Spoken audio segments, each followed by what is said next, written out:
Morning everyone, first day of beaver season. This is our first set. This is where they're coming up, clipping off some branches, going back down, and then up there they're going over there and chewing them.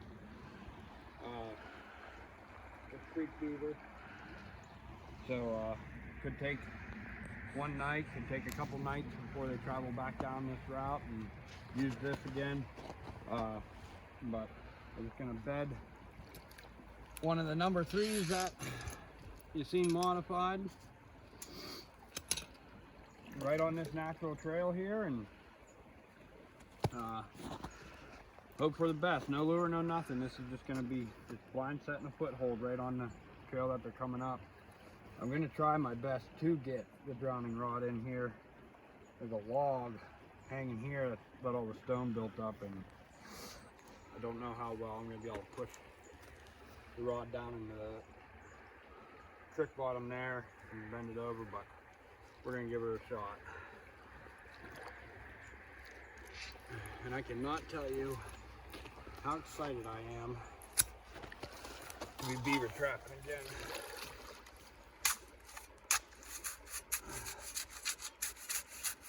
I'm just going to dig a little channel out here to bed that trap in.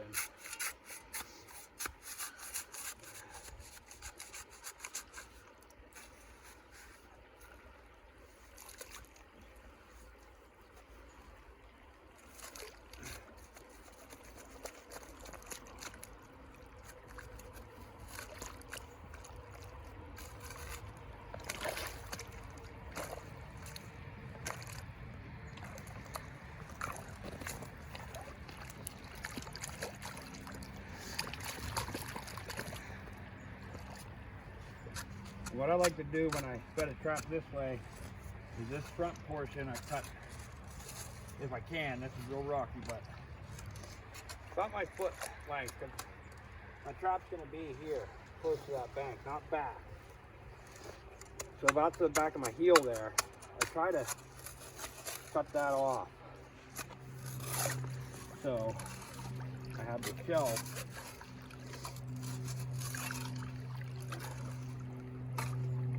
before and after. It's real muddy, it's probably not going to clear up. Well, this creek's flowing pretty good, so she might clear up here real soon. But I got two little shelf points here. And this is shallow. So right now the creek's up a couple inches because of some snow and rain we had. So I'll bed my trap here. And this does two things. The creek starts to drop down, I'll just slide my trap down the drowning rod, and then I'll bed it down here into this shelf.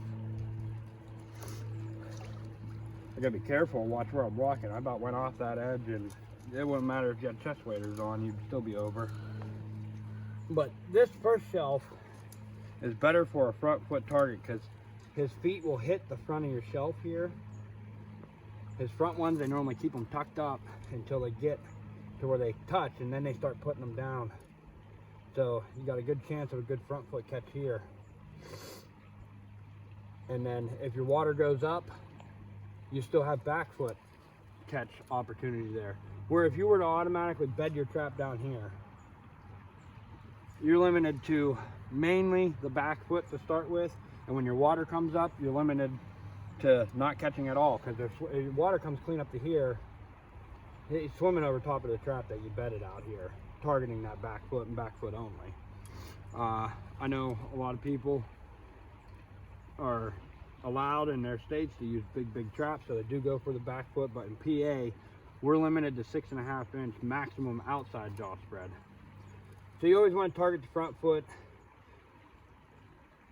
first, and then have that second option of the back foot catch. Not the other way around. I'm just gonna flick this up. You know, the beaver already has it pretty flicked up here.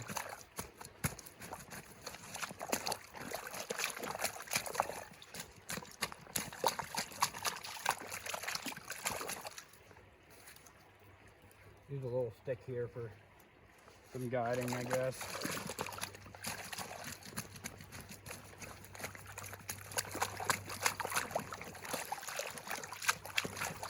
You see, that's not very deep. My boot's not very tall there. And it just goes over the toes. I just want enough water over top of the trap. Not a lot.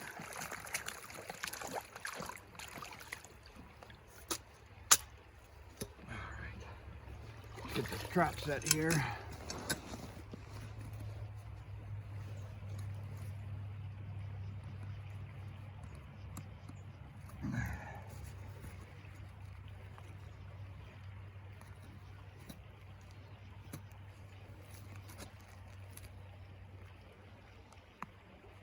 Glove out of there.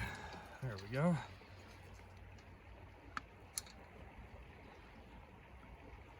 All right. Trap is set. Got a good amount of pan tension on there.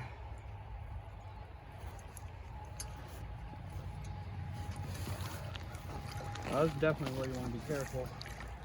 So you got a set trap waving around there. And I can tell you right now, that trap has quite the power.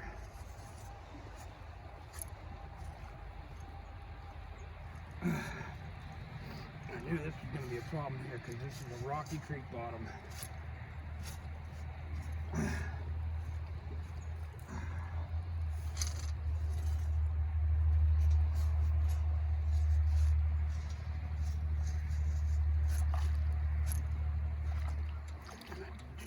Him getting that end out. When using drowning rods, definitely make sure this end is in good. It can't spring up out.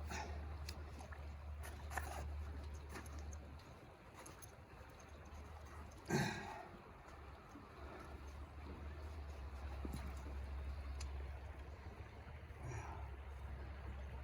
sure that's going to clear everything there.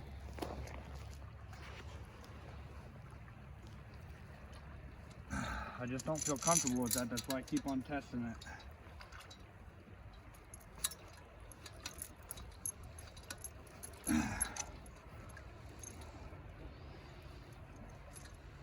I definitely feel a lot better with that. As long as that lock is gonna clear over that log.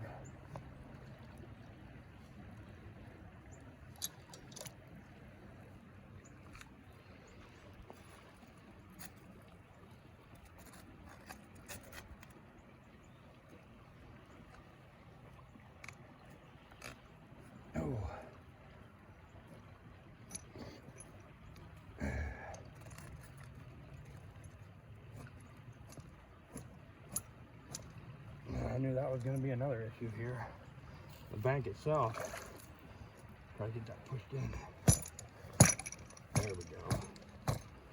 Nice. I like that. I like that a lot. Just make sure you got this all cleared.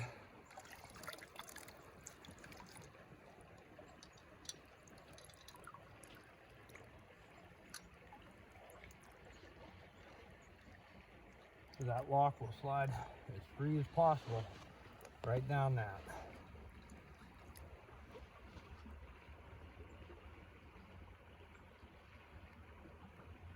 And no different whenever, like your predator trapping. Make sure that trap is bedded rock solid, or as solid as you can get it. You don't want to step on the jaw and it wobble, and you didn't set that trap off yet. It might flip over and set off, and that ain't going to be on the beaver's foot. And then you just spooked them.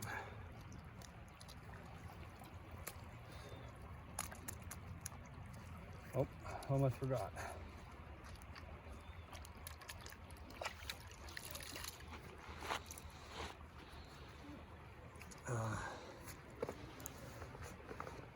Get my little wire snippies out here. PA, we got to run our tags up out of the water. It can't just be on the trap there. So what I do for the drowning rods is take a chunk of wire here and be reasonable with it too. Don't just up there, in my opinion, Your local warden is checking the area out.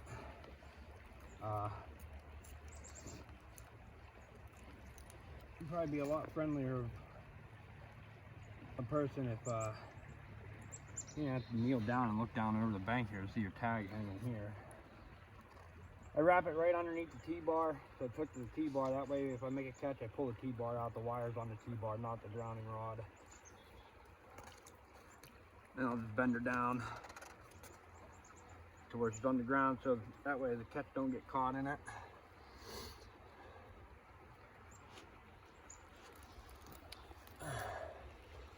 Then I'll just take a stick. Get a little stick here.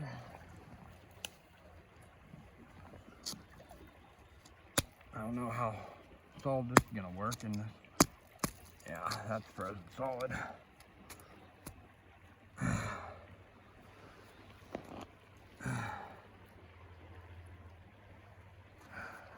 Grab a tag.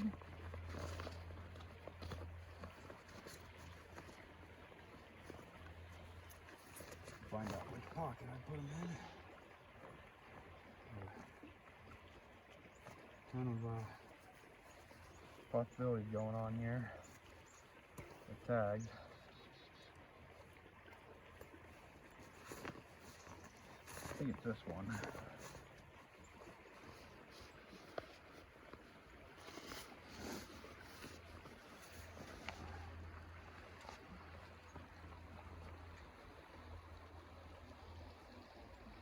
Are the tags or I hand you? Oh, Mr. Cameraman, you have the tags.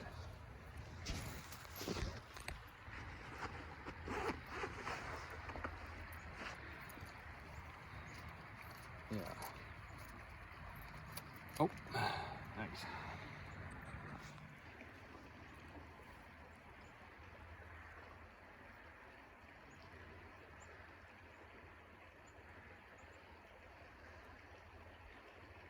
Put the tag on.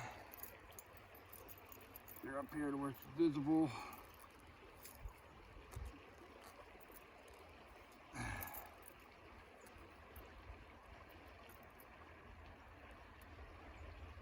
There you go. Set complete.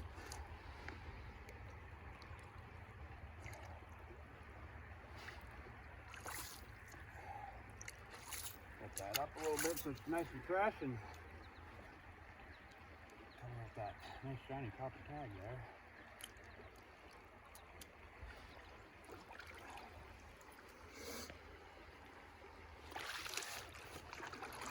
There you go, the trop's bedded right up there, hugging the one side of this little channel I cut out here. Offset just a little bit. Smooth all this down. Make it look like a nice approach for him to come right on up. Next time he comes by, and hopefully we'll be pulling the beaver out from the bottom of that drowning rod. We're gonna go put in a few more sets, and we'll videotape a couple more.